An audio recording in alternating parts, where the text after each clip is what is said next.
Britain's housing market is standing on the brink of a collapse so massive, it will rewrite the financial future of every single person in the UK, whether you rent, own, or are struggling to buy. This isn't a theory, it's a guaranteed disaster already in motion. Over 500,000 private landlords are now finalizing their exit plans, pulling a property trigger that will send a shockwave through the national economy. We're already seeing the terrifying prelude. Property listings from selling landlords have skyrocketed by 400% in the last 18 months alone. Entire streets of homes are being cleared out, but here is the chilling part: the sophisticated, corporate players rushing in to replace them are not who you think they are. What's unfolding is a calculated, decade-long strategy, and if you don't understand it right now, your financial security is about to be utterly transformed. If you want to stay ahead of this crisis, to know which towns will become rental deserts, which corporate giants are buying up your street, and how to protect yourself from the rent spike, you need to be informed. This is your lifeline to the most critical, uncensored news about the UK property insights. Stop everything, hit that like button, and subscribe right now so you don't become another casualty of the greatest property wealth transfer in modern British history. We're tracking the shockwave in real time. The numbers should be setting off alarm bells for absolutely everyone. This isn't a gradual slowdown, it's a mass evacuation of independent landlords, and the data is staggering.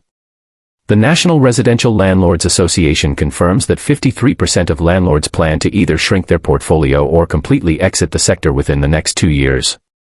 That figure translates to the potential withdrawal of 2.4 million rental properties from the private market. To grasp the scale, that is enough homes to house the entire population of Scotland. But it's the sheer velocity of this exodus that has analysts terrified. In January 2023, around 1,000 landlords were selling their final property and walking away each month. By October 2024, that number had brutally exploded to over 8,000 per month. That's an 800% increase in 21 months. It's an unstoppable stampede toward the exits. The sector is hemorrhaging housing stock at a truly unprecedented rate, and this rapid decline is already devastating the supply chain. What exactly is the weapon being used to drive out these small-scale property owners? It's a deliberately complex cocktail of financial legislation that has made buy-to-let investing economically impossible for the average person, forcing them to sell up and leave. But that wasn't the whole story. The primary weapon in this assault on the independent landlord has been a carefully orchestrated combination of tax reforms and compliance costs, which have flipped countless portfolios from profitable investments to financial burdens overnight. The single biggest blow was delivered by the infamous Section 24 tax changes, which ruthlessly stripped away the ability to claim mortgage interest relief. Consider a typical landlord with a £200,000 mortgage paying 5% interest. They previously claimed £10,000 in tax relief annually, now they claim nothing. This change alone has plunged thousands of individuals straight into a loss-making position. For a modest portfolio of 3 properties, that's £30,000 in lost tax relief every single year, a sum that simply cannot be absorbed by a small-time investor. Simultaneously, whispers of capital gains tax hikes, potentially climbing to 40% on property sales, means many landlords would need their homes to double in value just to financially break even after the sale. But the financial squeeze doesn't stop with taxation. Compliance costs have become an unbelievable black hole. The average landlord is now forced to spend an estimated £13,000 per property annually just on regulatory overhead. This includes a growing list of expensive checks, electrical safety certificates, gas safety checks, EPC assessments, and licensing fees. The final nail in the coffin looms in 2030, when all rental properties must meet the EPC rating C or above. For older homes, like many beautiful Victorian terraces, the cost of mandated insulation, new boilers, and double glazing can range from £10,000 to a crippling £27,000 per unit. Nearly 60% of the current rental stock fails to meet these coming standards, leaving landlords with an impossible choice: spend a fortune on upgrades or sell at a loss. But what they don't want you to see is who is perfectly positioned to profit from this carnage. While individual landlords are being systematically squeezed out, something far more massive and sinister is happening beneath the surface. Institutional investors, colossal corporations armed with billions in funding, are silently and strategically positioning themselves to utterly dominate the UK rental market. We are not talking about a local property developer. We are talking about global investment funds, massive pension schemes, and multinational insurance companies with war chests that dwarf the entire UK property sector. Firms like Granger plc, already the UK's largest listed residential landlord, are on a non-stop acquisition tear, vacuuming up thousands of units as soon as the small players flee. Legal & General has publicly committed over £3 billion to the build-to-rent movement. Even Goldman Sachs has quietly amassed a portfolio of over 1,000 UK residential homes. The build-to-rent sector itself has exploded by 400% since 2020, with institutional money pouring in at an unprecedented, terrifying pace. These corporate behemoths operate on entirely different financial rules. They are largely unfazed by mortgage interest relief because they often buy properties outright with cash. Compliance costs that destroy a small landlord are merely rounding errors on their balance sheets. They wield in-house legal teams, negotiate bulk buy maintenance services, and deploy sophisticated property management systems that allow them to slash operational overheads.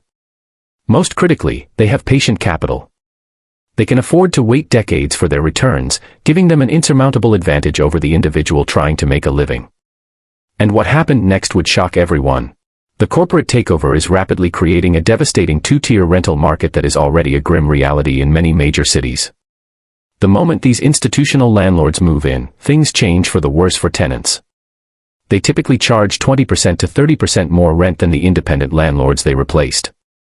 Their properties are undeniably glossy, with professional management and premium amenities, but they come with an iron fist, ironclad contracts, automated, non-negotiable rent increases, and absolutely zero flexibility. Consider the striking example of Manchester's city centre. Build-to-rent complexes are demanding £1,800 a month for a one-bedroom apartment, while a similar flat from a traditional landlord might cost £1,200. But as the small landlords vanish, tenants lose all choice, and the higher corporate price becomes the new, unavoidable standard. These companies are not interested in a long-term, friendly relationship with their tenants, they are only interested in maximizing their yield. They are the new, faceless feudal lords of British housing, and they are dictating the terms. The market is being rapidly polarized into high-end, corporate rentals for the wealthy and almost nothing for everyone else. This phenomenon is not isolated to major cities. The geographical impact of the exodus reveals which parts of the country will face a complete collapse first. And what's happening outside the capital is arguably even worse. The geographical impact of this massive exodus reveals a stark, terrifying pattern of devastation. Northern post-industrial cities are hemorrhaging landlords at an alarming, almost unbelievable rate. In Middlesbrough, 42% of landlords are actively selling up. In Burnley, that figure stands at 38%. In parts of Liverpool, entire, generations-old streets of terrace houses are being simultaneously listed for sale. These areas share a common, fatal vulnerability: lower property values combined with older housing stock that requires huge, expensive upgrades to meet new EPC standards. The local economy simply cannot support the scale of rent increase needed to make those massive investment costs work for small owners. London, while seemingly wealthier, faces the same ultimate ending. 1 in 3 buy-to-let properties in the capital are predicted to be sold by 2026. In boroughs like Newham and Barking, where rentals constitute 40% of the housing stock, the ripple effect will be nothing short of catastrophic. Yet, it's the rural areas that face total annihilation. Villages and small market towns are quickly becoming complete rental deserts, where not a single property is available for a prospective tenant. In the scenic Cotswolds, the number of available rentals has dropped by a dizzying 73% in just 2 years. In rural Wales, some large communities have reached the point of listing zero rental properties whatsoever. The consequences here are deeply human. Key workers, young families, and anyone who can't afford to buy are being forcibly pushed out of their communities entirely. Shops close, schools shrink, essential local services disappear. The ripple effects through local economies are just beginning to be felt. And for the people desperately trying to find a home, this is creating a terrifying, hyper-competitive nightmare. For the millions of people who rely on renting, this unprecedented lack of available properties has created a nightmare scenario where competition has reached utterly insane levels. In Edinburgh, property agents routinely report receiving 25 applicants for every rental property within mere hours of listing it. In Bristol, prospective tenants are seen queuing up outside agencies before they even open their doors. Bidding wars are now a tragically standard practice. Desperate tenants are offering months of rent up front, paying well over the asking price, and still finding themselves rejected. A single London property listed at £2,000 a month famously received an offer of £2,400 just to secure the tenancy. But the policy designed to help has brutally backfired. The abolition of Section 21 no-fault evictions, intended to offer tenant security, has ironically made landlords utterly risk-averse. Terrified of being permanently stuck with a problematic tenant they can't easily remove, landlords have become ultra-selective. They demand perfect credit scores, flawless employment histories, pristine references, and bulletproof guarantors. Anyone with the slightest blemish on their record, a single missed phone bill payment, a small gap in employment, an old dispute with a previous landlord, is now automatically locked out. This is a brutal, financial redlining. Young people, recent immigrants, benefit recipients, and first-time buyers watching hundreds of thousands of rental properties flood the market might believe this is their golden opportunity, a chance to finally get onto the ladder. But this apparent chance is, in reality, a perfectly engineered trap. Even with a massive surge in listings, average property prices are not dropping as expected. Why? Because the properties are being snapped up instantly by cash buyers, primarily global investment funds and wealthy individuals who don't need a mortgage. They offer over the asking price, bypass the chain, and can complete the sale in a matter of days. The average first-time buyer, struggling to save a deposit while paying soaring rents, has zero chance of competing. Meanwhile, mortgage lenders have severely tightened their criteria for these ex-rental properties. Many need extensive, costly work to meet owner-occupier standards, leading lenders to demand larger deposits, higher interest rates, and extensive surveys. A home that might appear affordable at £200,000 suddenly requires a £40,000 deposit plus £20,000 in immediate, essential repairs, a staggering £60,000 upfront that the average new buyer simply does not possess. Institutional investors bypass this hurdle entirely. They pay cash, renovate using their vast economies of scale, and then either immediately flip the property for a profit or convert it back. The government's role in this massive market transformation reveals a cold, calculated strategy that few in power will discuss openly. Treasury projections show that this forced landlord exodus will generate a staggering £4.2 billion in additional tax revenue through capital gains on these forced sales, a sum that exceeds the entire annual budget for social housing. By systematically driving out small, individual landlords and allowing institutional investors to dominate, the government creates a highly professionalized rental sector that is far easier to regulate and, crucially, to tax. Large corporations comply, pay their taxes on time, and they don't complain publicly about policy changes. Behind closed doors, officials are betting everything on institutional investors to solve the housing crisis. Build-to-rent schemes quickly deliver thousands of new homes without requiring any public spending. Corporate landlords offer stable, regulated housing that looks excellent in statistics.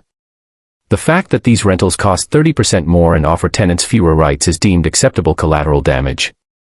The political calculation is chillingly simple: blame the housing crisis on the greedy landlord to deflect from decades of failed housing policy. Forcing small landlords out appears tough on supposed profiteers, while simultaneously benefiting their major corporate donors. It's a textbook masterclass in misdirection, a policy that solves absolutely nothing while appearing to take dramatic, necessary action. What makes this particularly cruel is the absolutely non-negotiable timeline. The mass exodus is accelerating toward a rental cliff edge in May 2026, when new regulations are set to make small-scale renting virtually impossible. Analysts are predicting that 100,000 properties will be dumped onto the market in the months leading up to this single deadline. This will be the largest property sell-off in all of British history, plunging both the rental and sales markets into an irreversible state of chaos. The regional collapse will follow a dark, predictable pattern. Northern towns will empty of rentals, Midland cities will see rents spike by 40% to 50% as supply vanishes, and rural areas will become exclusive enclaves for only the wealthiest homeowners. By 2027, the UK will operate under a housing geography completely unrecognizable from today. The smart money is already moving, repositioning for the post-Exodus landscape. The clock is ticking, and May 2026 is rapidly approaching. What we are witnessing is not just a housing crisis. It is the complete, systemic restructuring of how British society organizes shelter, wealth, and power. The exodus of the small, independent landlord marks the absolute end of distributed property ownership and the final beginning of concentrated, corporate control. Within 5 short years, a handful of massive companies will control more British homes than millions of individual landlords do today. They will set the rents, determine the standards, and effectively control where and how millions of citizens are allowed to live. This transformation is already irreversible.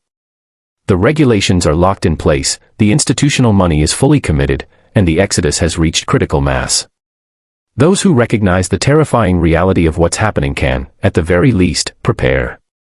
Whether that means frantically buying before the door slams shut, locking in a long-term rental contract with a small landlord while they still exist, or relocating to areas not yet captured by corporate interests, the window for effective action is rapidly closing. By 2027, the new reality will be complete, and adaptation will be your only choice.